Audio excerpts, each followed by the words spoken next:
Hello guys, welcome back to my channel Toppers Point. This is the last video of the French Revolution. In this video, we will conclude the chapter with section number 5 and 6. I will write some important questions of the French Revolution in the description box. So please check the description box also. So let's start with section number 5 of the French Revolution. The abolition of slavery. This is the topic of the section number 5. अब इसमें हमें ये पढ़ना है कि slavery कैसे abolish हुई थी, स्लेवरी कैसे ख़त्म हुई थी फ्रांस में. Abolish the greatest social reform made by the Jacobin government was to slavery in French colonies. Slavery को ख़त्म करना सबसे बड़ा सोशल रिफॉर्म था. French colonies in the Caribbean. अब ये कुछ कॉलोनीज़ के नाम हैं. Martinique, Guadeloupe and San Domingo. ये कुछ मेजर इम्पॉर्टेंट सप्लायर्स थे. टोबैको, इंडिको, शुगर, कॉफ़ी, इन सब चीज़ों के मेजर सप्लायर्स थे इन फ्रेंच कॉलोनीज़ में. फ्रेंच जो था उनको वर्कर्स चाहिए थे प्लांटेशन करने के लिए इन कॉलोनीज़ में, बट जो यूरोपियंस थे वो वर्क नहीं करना चाहते थे इतनी दूर जाकर. तो स्लेव ट्रेड शुरू हुआ यूरोप, अफ्रीका और अमेरिका के बीच में 17th सेंचुरी में. और ये 3 कंट्रीज़ के बीच में जो स्लेव ट्रेड शुरू हुआ इसको बोला गया ट्रायंगुलर स्लेव ट्रेड है. ये 3 कंट्रीज़ के बीच में हो रहा है इसलिए इसका नाम रख दिया गया, ये ट्रायंगुलर स्लेव ट्रेड है. यहाँ पे ये लोग क्या करते थे, एक दूसरी कंट्री से स्लेव्स बाय और सेल करते थे.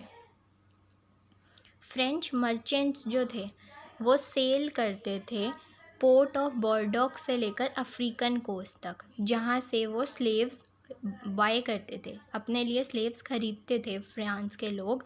कहाँ, किन से? लोकल चीफ्टेंस. लोकल चीफ्टेंस होते हैं जो वहाँ के मेन हेड मान लो, मेजर मान लो, उनसे खरीदते थे slaves. After long debates the national convention pass the law in 1794. हमने सेक्शन नंबर 3 में पढ़ा था कि एक कन्वेंशन बनी थी जैकोबिन के फॉल के बाद, बनी थी ना. तो इस कन्वेंशन ने ये लॉ पास करा 1794 में, जिसमें स्लेवरी को इल्लीगल बताया गया और ये बोला गया फ्रांस की ओवरसीज़ कॉलोनीज़ में जितने भी स्लेव्स तुम्हारे पास हैं उन सबको फ्री कर दो, उन सबको उनके घर जाने दो, कोई भी स्लेव नहीं रहेगा और जो कोई भी स्लेवरी नहीं करेगा क्योंकि स्लेवरी एक इल्लीगल अटेम्प्ट है. After 10 years, Napoleon reintroduced slavery to please the plantation owners to consider enslaving African blacks as their right. In slaves को क्या बोला गया? अफ्रीकन नीग्रोज का नाम दिया गया इन स्लेव्स को. और फाइनली स्लेवरी ख़त्म हो गई फ्रेंच कॉलोनीज़ में 1848 में. 1848 में स्लेवरी एबॉलिश हो गई थी. सेक्शन नंबर 5 में सिर्फ इतना ही था. अब हम पढ़ेंगे सेक्शन नंबर 6 जिसका टॉपिक है रेवोल्यूशन एंड एवरीडे लाइफ. अब रिपब्लिक हो गया फ्रांस और सारी स्लेवरी भी हट गई, वुमेन्स को उनके राइट्स भी मिल गए. अब हमें ये देखना है कि उनकी एवरीडे लाइफ क्या थी. एवरीडे लाइफ में ये है, after 1789 many changes took place in the lives of women, main, children in France. चाहे वो वुमेन हो, चाहे मेन हो, चाहे चिल्ड्रंस हो, सबकी लाइफ में चेंजेस हुए थे 1789 के बाद. एक इम्पॉर्टेंट लॉ जो पास हुआ वो स्टॉर्मिंग ऑफ बेस्टाइल के बाद कि सेंसरशिप एबॉलिश हो जाएगी. एबोलिशन ऑफ सेंसरशिप का लॉ पास हुआ. एबोलिशन ऑफ सेंसरशिप में क्या होता, सेंसरशिप जब लागू हुई थी फ्रांस में तो सेंसरशिप में क्या होता था, जो भी रिटन मटेरियल और कल्चरल एक्टिविटीज़ परफॉर्म होती थी वो तभी पब्लिश हो सकती थी जब वो अप्रूव कर दे किंग के जो सेंसर्स होते हैं, मतलब जो किंग के बहुत ही अच्छे लोग होते हैं, वो अगर उनको पास करते थे कि हाँ ये चीज़ पब्लिश हो सकती है न्यूज़पेपर में या ये चीज़ टेलीविज़न पे हम दिखा सकते हैं, वो तभी चलती थी, वरना वो चीज़ नहीं अप्रूव होती थी. जैसे सेंसरशिप एबॉलिश हुई with the abolition of censorship and the declaration of rights of main and citizen, freedom of speech and expression became a natural right of man.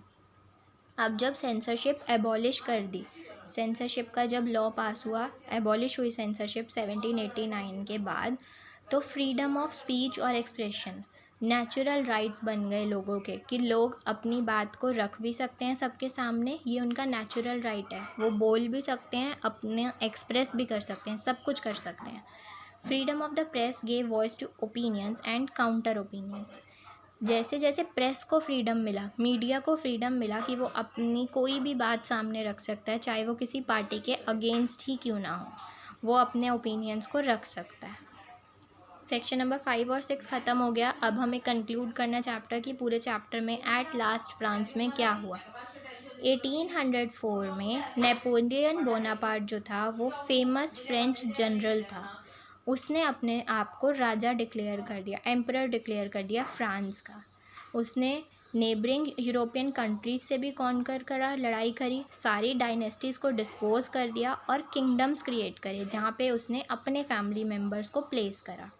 उसने बहुत सारे लॉज इंट्रोड्यूस करे, जैसे कि protection of private property and a uniform system of weights and measures provide by the decimal system. वही weights और measures का system follow होगा जो डेसिमल सिस्टम ने प्रोवाइड किया है। फाइनली नेपोलियन भी डिफीट हो गया at Waterloo in 1815, even after in other parts of Europe.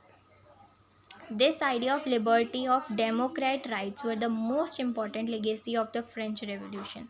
जो ये लिबर्टी ऑफ डेमोक्रेट राइट्स था, ये बहुत ही इम्पॉर्टेंट लेगेसी थी फ्रेंच रेवोल्यूशन की। इसकी वजह से एबोलिशन ऑफ फ्यूडल सिस्टम हुआ।